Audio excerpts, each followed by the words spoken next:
Good morning everybody.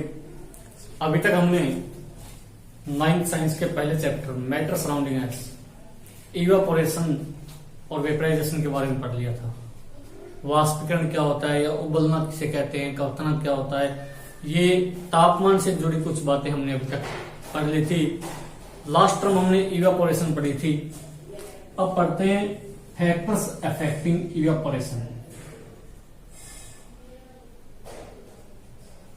Factors affecting evaporation, इस बात का अर्थ क्या है कि वे कौन से कारक हैं जो वाष्पीकरण को प्रभावित करते हैं। कारक का मतलब ऐसी कौन कौन सी प्रक्रियाएं हैं जो वाष्पीकरण को प्रभावित करती है।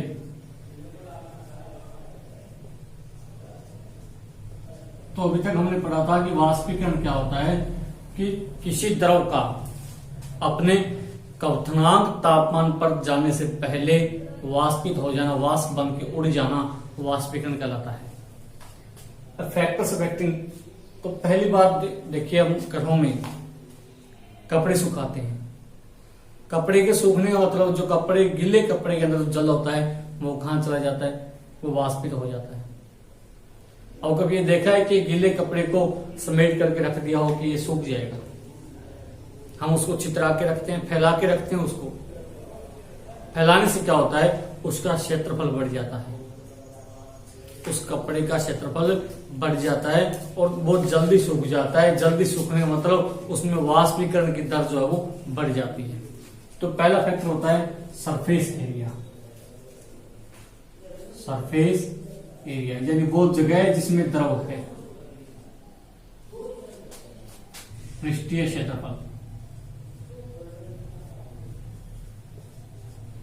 सबसे पहला कारक।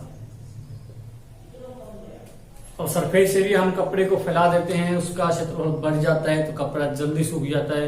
जल्दी सूख जाने का मतलब उसमें से जो वाष्पन होने की दर थी वो बढ़ जाती है। तो on increasing surface area, on increasing surface area, पृष्ठीय क्षेत्रफल बढ़ाने पर the rate of evaporation, the rate of evaporation also increases. पृष्ठीय क्षेत्रफल बढ़ाने पर इवापोरेशन, वाष्पीकरण की दर भी बढ़ जाती है। अब ये प्रश्न आएगा आगे कि कपड़े को जो फैलाकर क्यों सुखाते हैं या फैलाकर डालने पर कपड़ा जल्दी क्यों सूख जाता है। तो उसका कारण क्या है कि कपड़ा फैलाने से उसका पृष्ठीय क्षेत्रफल बढ़ जाता है। पृष्ठीय क्षेत्रफल बढ़ने से वाष्पीकरण की दर बढ़ जाती है और कपड़ा जल्दी सूख जाता है। दूसरा पढ़ते हैं टेम्परेचर। अब देखिए, हमने गर्म दिनों में और ठंडे दिनों में अंतर देखा होगा किसी कपड़े के सूखने में। गर्म दिनों में, सूखे दिनों में कपड़ा जल्दी सूख जाता है। या जो किसी बर्तन में पानी रखा है उसको अगर हम धूप में रखें गर्म दिन में या ठंड में रखें तो किस दिन जो बर्तन जल्दी खाली हो जाएगा। जनरल सी बात है, जिस दिन गर्मी ज्यादा होगी। यानी टेम्परेचर बढ़ने से भी वाष्पीकरण की दर बढ़ जाती है। क्यों बढ़ जाती है? क्योंकि टेम्परेचर बढ़ने से जो पार्टिकल्स हैं, जो कण होते हैं, उनकी गतिज ऊर्जा, काइनेटिक एनर्जी बढ़ जाती है और वो तेज चलने लगते हैं और वाष्पीकृत जल्दी हो जाते हैं। तो ऑन इंक्रीजिंग टेम्परेचर, तापमान बढ़ाने पर, ऑन इंक्रीजिंग टेम्परेचर, तापमान बढ़ाने पर rate of evaporation also increases. Rate of evaporation also increases.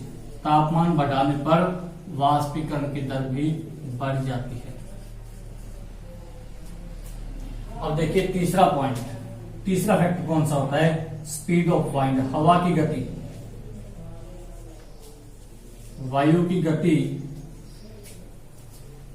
अब हमने किसी चीज को सुखाने के लिए, गीली चीज को हमने सुखाने के लिए डाला हुआ है, किसी मैदान में रखा हुआ है। अगर हवा मंद मंद बह रही हो या हवा बहुत तेज चल रही हो, तो किस स्थिति में जो हमारे पास गीली वस्तु वो जल्दी सूख जाएगी? जिसमें हवा तेज बहती है, यानी स्पीड अगर इंक्रीज हो गई, पार्टिकल से टकराएगी, पार्टिकल की काइनेटिक एनर्जी, गतिज ऊर्जा बढ़ जाएगी और वो वाष्पीकृत जल्दी हो जाएंगे। तो सेम रीजन यहाँ रहेगा, on increasing speed of wind, हवा की गति बढ़ने पर the rate of evaporation also increases, वाष्पीकरण की दर भी बढ़ जाती है। चौथा फैक्टर हम पढ़ते हैं,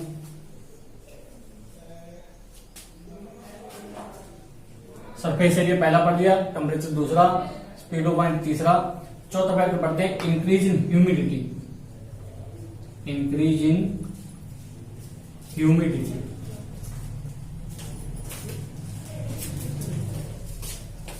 आर्द्रता, नमी। नमी ऐसा फैक्टर जिसमें वाटर ड्रॉपलेट्स यानी पानी की बूंदें नमी के कारण मौसम में मौजूद रहती है। अब अगर हम बात करें कि नमी का यानी आर्द्रता का इवापोरेशन पर क्या प्रभाव पड़ता है, तो देखिए जिस दिन मौसम में नमी ज्यादा होती है उस दिन किसी बर्तन में रखा पानी धीरे धीरे वाष्पीकृत होता है, यानी नमी होने के कारण जो वाटर ड्रॉपलेट्स हैं ऊपर वातावरण में जो पानी की बूंदें मौजूद हैं छोटी छोटी, वो पार्टिकल्स की गति को कम कर देती है, ऊपर उठना कम हो जाता है उनका और पार्टिकल धीरे धीरे चलते हैं तो वाष्पीकरण की दर घट जाती है।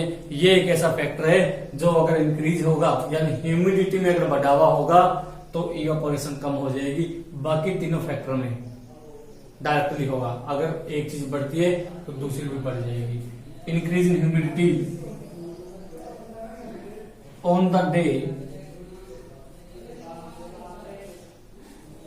हैविंग मोर ह्यूमिडिटी, ज्यादा नमी वाले दिन में the evaporation takes place slowly, वाष्पीकरण प्रक्रिया धीरे धीरे होती है।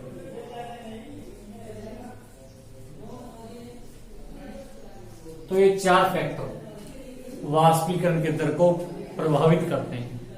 पहला सरफेस एरिया, अगर किसी चीज का पृष्ठ क्षेत्रफल बढ़ जाए तो उसके पार्टिकल के लिए जगह बढ़ जाती है और पार्टिकल आसानी से वाष्पीकृत हो जाते हैं। दूसरा टेम्परेचर, अगर तापमान बढ़ जाए, पीछे हमने पढ़ा था कि तापमान बढ़ने से पदार्थ के कणों की गतिज ऊर्जा बढ़ जाती है, गतिज ऊर्जा बढ़ने का मतलब वो जल्दी चलने लगते हैं और वाष्पीकृत जल्दी हो जाते हैं। तीसरा फैक्टर स्पीड ऑफ वाइंड, हवा की गति, अगर वायु की गति तेज है तो पार्टिकल्स जल्दी मूव करेंगे, जल्दी चलेंगे और वाष्पीकृत जल्दी हो जाएंगे। चौथा फैक्टर ह्यूमिडिटी, ये इनवर्सली प्रोपोर्शनल है कि अगर आर्द्रता बढ़ेगी तो इवापोरेशन घट जाएगी। तो ये चारों फैक्टर आपने याद रखने हैं जो इवापोरेशन को प्रभावित करते हैं, उस पर अपना प्रभाव डालते हैं। इसके बाद हम पढ़ेंगे वाष्पीकरण का प्रभाव हम देखते कहाँ है, क्या कारण होता है कि एसीटोन यानी इत्र डालने पर हमारी हथेली ठंडी हो जाती है या किसी मटकी में रखा पानी ठंडा हो जाता है। ये सारी बातें हम अगले लेक्चर में पढ़ेंगे। धन्यवाद।